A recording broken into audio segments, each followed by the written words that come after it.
Olá, bem-vindos aqui mais uma vez à Casa de São Lázaro. Hoje vamos falar também sobre outro tema interessante, que é quando as pessoas me perguntam: Sarugo,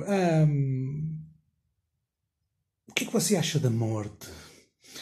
A morte no sentido físico, a morte no sentido. Acha que é a pior coisa que pode acontecer a uma pessoa? Morrer? Não, não acho. Acho que morrer muitas vezes até é uma bênção e, inclusivamente, morrer muitas vezes é um direito que as pessoas têm. E agora aqui em Portugal, para quem não sabe, foi aprovada a lei da eutanásia, portanto, ok, não vou pronunciar sobre esse assunto, porque não quero, ou seja, não me interessa muito falar nisso. Tenho uma posição própria sobre esse assunto. Mas as pessoas muitas vezes perguntam-me: olha, o que é que acha da morte? É um direito? É um direito, as pessoas têm o direito de morrer. Não da maneira que as pessoas pensam, mas as pessoas efetivamente têm o direito de morrer. Tal como têm o direito de viver. Mas é a melhor coisa ou a pior coisa que pode acontecer? Não é. Muitas vezes a morte é uma bênção que as pessoas não merecem na vida delas. Ok? Um filho da puta, que foi filho da puta toda a vida, morrer de repente é uma bênção que ele, para mim, no meu entender, não merece. Ok? Uma pessoa que seja. E isto do ponto de vista espiritual, eu penso que a espiritualidade também está de acordo com aquilo que eu penso. Ou melhor, eu penso que estou em sintonia com aquilo que a espiritualidade também nos apresenta, ou nos tem apresentado até hoje. Se nós verificarmos, por exemplo, no caso dos católicos, há então o inferno, não é? Onde as pessoas sofrem porque fizeram mal. Há o purgatório, não é? No caso de outras religiões, também há assim sítios similares ao purgatório, ao inferno, etc., ao limbo. Há também aquilo que dentro do espiritismo kardecista se chama de umbral, não é? Aquele limbo, aquele local mesmo ao lado da crosta terrestre, em termos espirituais, mas onde as pessoas, onde há descrição de que há vários locais em que as pessoas sofrem. Ok? E sofrem todas a mesma coisa? Não sofrem. Ainda hoje um amigo internacional estava a falar sobre esse assunto e a falar que ele também ele também trabalha com mortos, ou seja, também trabalha com espíritos. E efetivamente, para quem faz este tipo de trabalho, que é o nosso, vocês podem encontrar isto com variadíssimos nomes por aí fora. Não vou estar aqui a descrevê-los todos, mas vocês podem encontrar isto com variadíssimos nomes. Mas para quem trabalha com mortos, porque todos os espíritos são mortos, ou de alguma forma foram mortos, ou estiveram mortos, independentemente de há quanto tempo é que isso já foi ou deixou de ser. Se vocês verificarem, como eu estava a dizer há pouco, na parte do kardecismo, o kardecismo é muito esclarecedor nesse assunto, em que diz que, através das suas descrições, nós, por exemplo, podemos ver, através do livro Nosso Lar, que é uma colónia espiritual que está por cima do Brasil, nós podemos ver que as equipas espirituais, em 16 livros, descrevem várias situações e vários locais onde a morte efetivamente se manifesta e depois dá abertura de portas para locais completamente diferentes, em situações completamente diferentes. Ok? O que é que isto quer dizer? Nós temos, por exemplo, o Vale dos Suicidas, onde cada pessoa que se suicidou naquela situação, em relação ao Brasil, por cima do Brasil, está então um local no umbral que se chama o Vale dos Suicidas. E temos descrição de toda uma série de... Pronto, agora não vou estar aqui a enumerá-las todas, mas há uma descrição de toda uma série de locais onde cada pessoa dedicada a determinado comportamento passa esse seu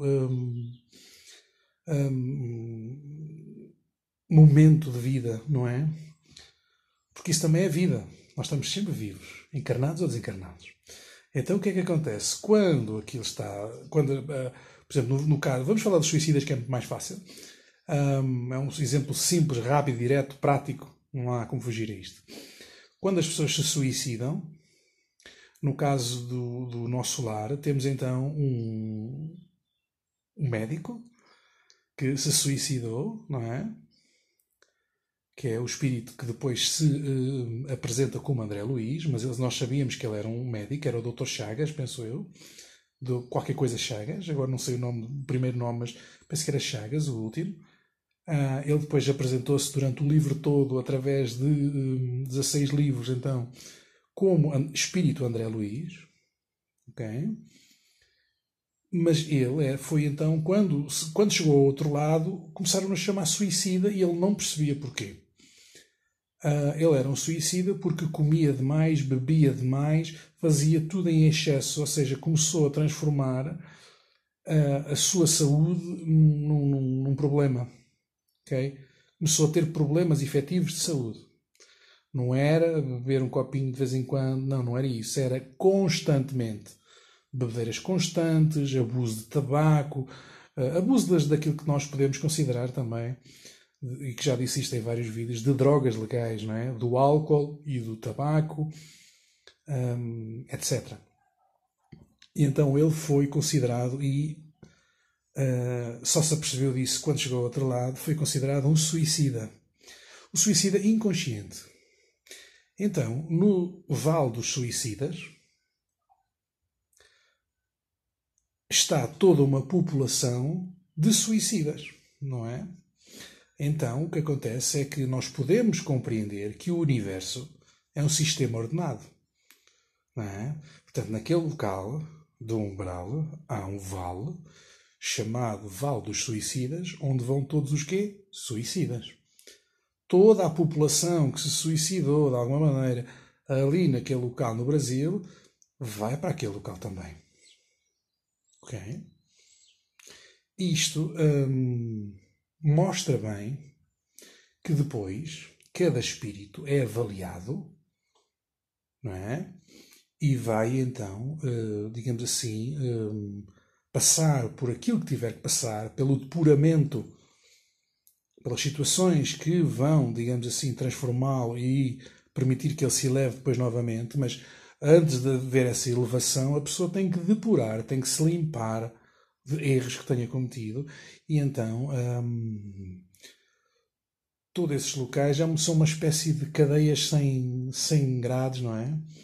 São locais onde determinado tipo de população que praticou determinado tipo de ação é toda junta e é colocada naquele local. Por isso, quando nos perguntam se a morte é a pior coisa que pode acontecer, não é. Não é. A morte muitas vezes, de certa forma, quase que nos dá uma ligeira trégua em relação aos problemas que nós criamos. O que é que isto significa? Isto significa que quando fazemos algum erro, e vamos imaginar se somos suicidas ou morremos ou qualquer coisa, às vezes a morte vai, digamos assim, evitar todo um outro processo que, do nosso ponto de vista, é muito mais interessante,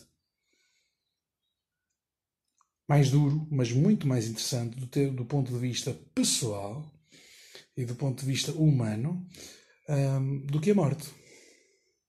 Obviamente que depois, o que é que acontece?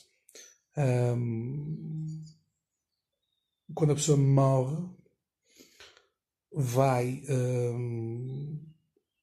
para o outro lado e é ali um espaço muito curto, ok? É um espaço muito curto. Ou então vai imediatamente transferido, chamemos assim, para o vale dos suicidas, para o vale disto, para o vale daquilo.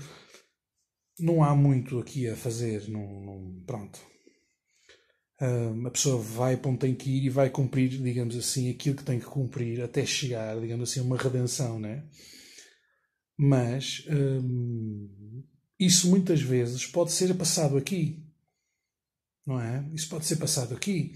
Quando falamos de ser passado aqui, falamos de doenças. E doenças, padecimentos, sofrimentos. Isso, no nosso entender, é muito mais pesado do que a própria morte. A morte é, pum, aparentemente acabou. Depois o padecimento é todo moral, não é? Ou seja, o espírito depois vai padecendo a nível moral, noutros locais, mas do ponto de vista espiritual, isto é uma opinião também pessoal, não é? Para mim, há uma falha na morte. Porque para quem não tiver capacidades, para quem não tiver uma vida espiritual ativa, é como se o ladrão tivesse, digamos assim, escapado ao castigo. Não é? Ele morreu, já não passou mais nada. A doença é muitas vezes uma bênção que Deus nos dá para nós vermos, em muitas situações, inimigos a padecer. E, portanto, essa bênção deve ser bem aproveitada. Porque é uma bênção que permite que vítima e agressor se vejam um ao outro. A vítima, embora tenha passado por um processo em que foi vítima daquele agressor, tem a possibilidade de ver aquele agressor a passar por toda uma série de padecimentos e, de certa forma, isso acaba por depurar um bocadinho a alma. Porque muitas vezes, se nós formos a ver pela justiça humana, que é uma miséria, a justiça humana é uma miséria, é vergonhosa, absolutamente vergonhosa. Pronto, acho que podíamos descrevê-la numa palavra que é inexistente. A justiça humana serve zero e, portanto, do nosso ponto de vista e do meu ponto de vista pessoal, tem importância de zero, ok? Porque não faz nada, não repõe nada, não julga nada, não resolve nada para ninguém. Graças a Deus temos a justiça espiritual.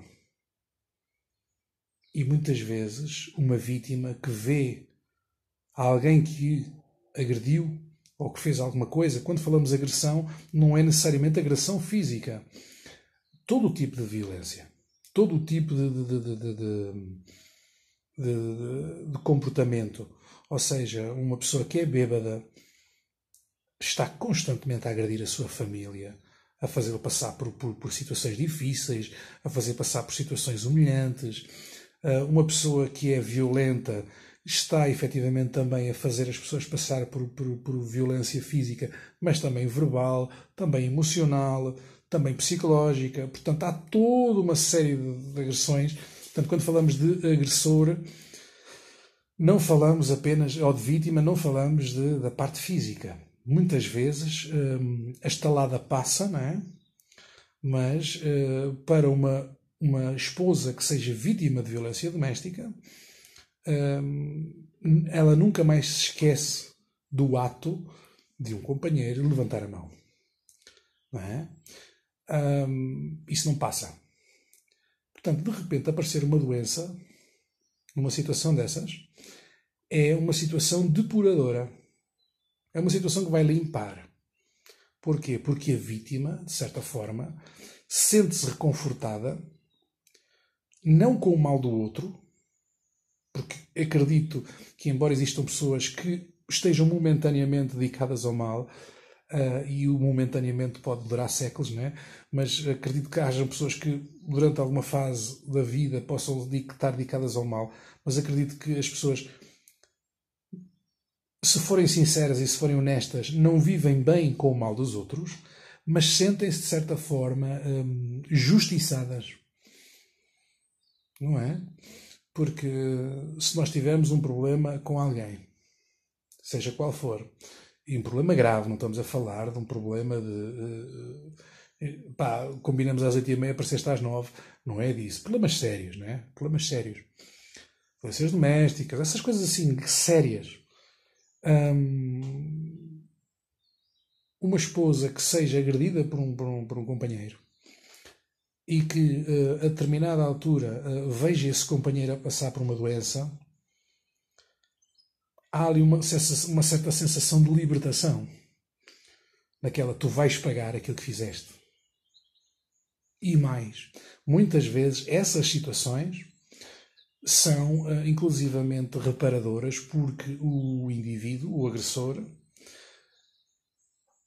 vendo-se numa situação de morte iminente, né, de uma doença grave, acaba por o instinto de sobrevivência vir ao de cima e ele não quer morrer naquele momento, mas sabe que pode acontecer.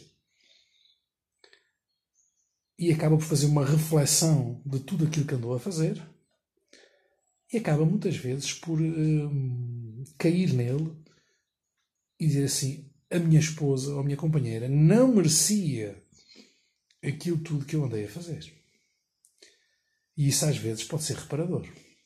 E às vezes, numa única encarnação, uma doença pode reparar muita coisa. Porque pode evitar que aquele problema de violência, aquele problema de agressão, aquele problema de abuso de um espírito, de obsessão de um espírito sobre outro, termine. Okay? Porque pode curar aquelas pessoas. O que há de cura, não é? Às vezes diz o povo. Não acredito que seja sempre assim, ou que seja a 100%, mas neste caso acredito que sim. Não é? Portanto, aqui na Casa de São Lázaro, acreditamos piamente que muitas vezes uma boa doença é muito melhor do que a morte. Ok? Por isso é que, e estou a falar preto no branco, eu muitas vezes prefiro que os meus inimigos passem por doenças do que morram. Porque se morrerem, eu poderei ver ou não. Mas se estiverem doentes, eu vejo de certeza. Portanto, eu sinto-me reparado de alguma maneira. Eu sinto que a justiça atuou no momento certo, na altura certa, na pessoa certa. E acredito que muita gente também se sinta assim, não é? Isto não significa que nós, qualquer pessoa, passe o tempo todo, não é, a pensar o meu inimigo havia de ficar doente. Não é isso. Mas, quando acontece, acredito que existe uma certa sensação de tranquilidade. No sentido de, ok, fizeste, agora vais pagar. Não é? Portanto, quem não quiser pagar, que não faça. Axé.